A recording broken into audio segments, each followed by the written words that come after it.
Multi-factor authentication is essential for securing application authentication, and Azure is no exception. Let's explore the MFA settings available in the Microsoft Entra Admin Center to strengthen your security postures.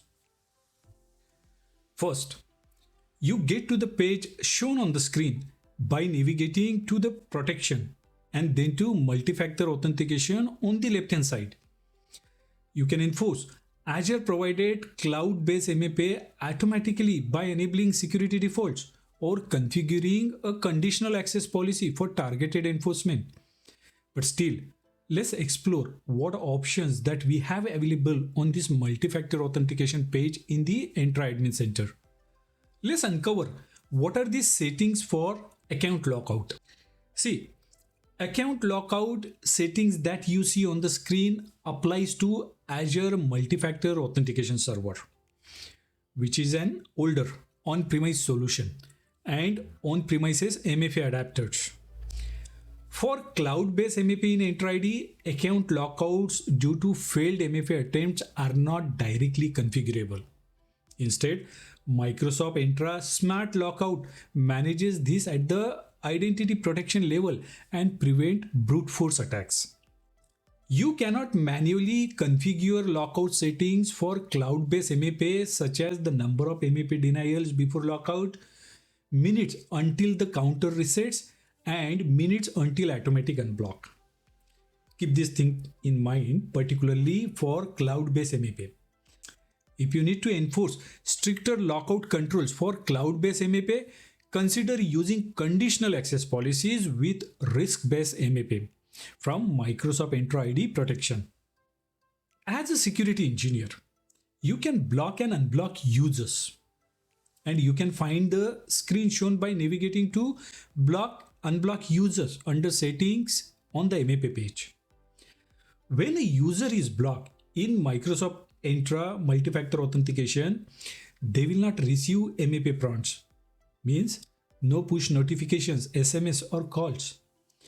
All MFA attempts will be automatically denied and the block remains for 90 days unless manually removed. Admins can manually block users from receiving MFA challenges in the Microsoft Entra Admin Center under MFA settings. This is useful for handling compromised accounts or preventing fraudulent MFA attempts. If a user is mistakenly blocked or their security issue is resolved, an admin can manually unblock them by selecting the unblock option. This restores their ability to perform MFA challenges. Next setting on the screen is fraud alert. The fraud alert feature will help users report fraudulent login attempts when they receive an unexpected MFA request. This enhances security by allowing users to take immediate action if someone else is trying to access their account. There are 3 available fraud alert settings as shown. Allow users to submit fraud alert setting. If enabled, users can report fraudulent authentication attempts. Typically used when a user receives an MFA request they did not initiate.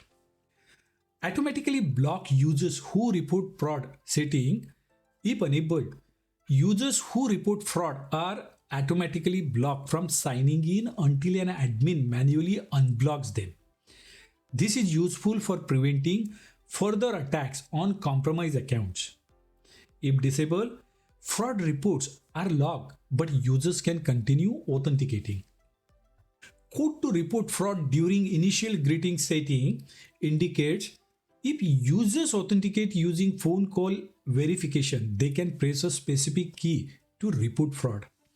The system plays an automated voice greeting and users can enter a code such as hash or 0 to flag the login attempt as fraudulent.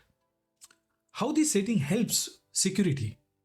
See, this feature empowers users to take action against phishing and MFA fatigue attacks and provides security teams with early detection of suspicious activity, and if enabled, automatically blocks compromised accounts to prevent unauthorized access.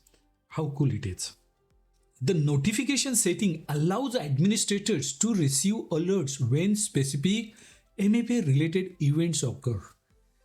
This helps security teams stay informed about suspicious activities or user actions related to MFA.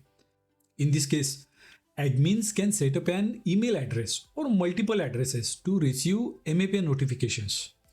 These notifications typically include fraud alerts, block users, or other MFA related issues. This is useful for proactive monitoring and quick incident response. So you should plan to set one here. Rest of the other setting that you see on the page, such as providers, server settings, one-time bypass, caching rules, and server status, all of them are disabled and no longer offered as part of the MFA settings.